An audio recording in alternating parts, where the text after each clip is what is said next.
Hey there, I would like to show you a little overview sample of a course that I designed alongside Professor Mariana Fejera. This is for the course LS200, Self, Place, and Knowing. So let's click into the course here from the dashboard, and we will see our home page, which is Self, Place, and Knowing. This is a landing spot for the students to get some information about the instructor, the course description, and most importantly, the student learning outcomes. And this is what we started with when we were developing this course from the ground up. We had previously, or Professor Fajeda had previously taught the course in a summer session, which was much shorter. So we had a few assignments ready to go, but we really wanted to really flesh it out. And I'm going to show you a couple modules that I put together that exemplify several of the student learning outcomes.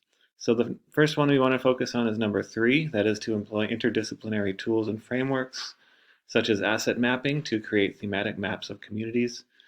And then the other one I want to focus on is number 5, and that's to compose rhetorically aware, purposeful prose in a variety of genres and platforms, print, digital, visual, multimedia, matched to purpose, audience, and context. Now, this is an undergraduate course that satisfies general education requirements, so these are the university-specific student learning outcomes. So let's go into the modules, and I'll show you what we created. So starting here with week 1, this is where we are going to start analyzing where we are from. And if we click in, I will just kind of go through and give you a little overview of what we created for the students as kind of an introductory unit. So this is kind of an about this course. So we give all the good information about grading, what the students can anticipate happening in this course. Next, if we navigate, the students will will understand the first week 1 writing prompt.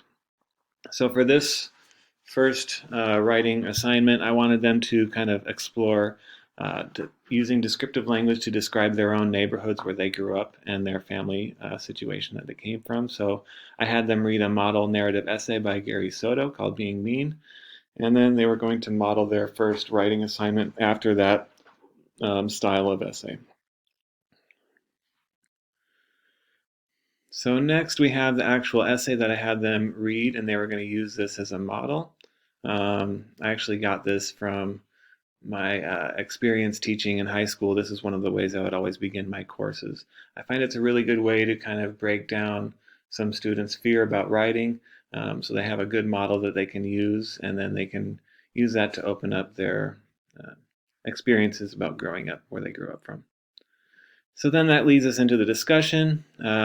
We had a discussion worth 30 points. I made sure that they have a vivid description of where they grew up, include sensory language. Who did you grow up with, and what is one memory? Include 2 to 3 sentence starters from Soto's essay. So they were going to be actually lifting those sentence starters and putting them in bold type. And then they were going to respond to 2 other students. Now this is a really great way to build engagement and active learning. One of the principal methods to do that is in a discussion where the students have to respond.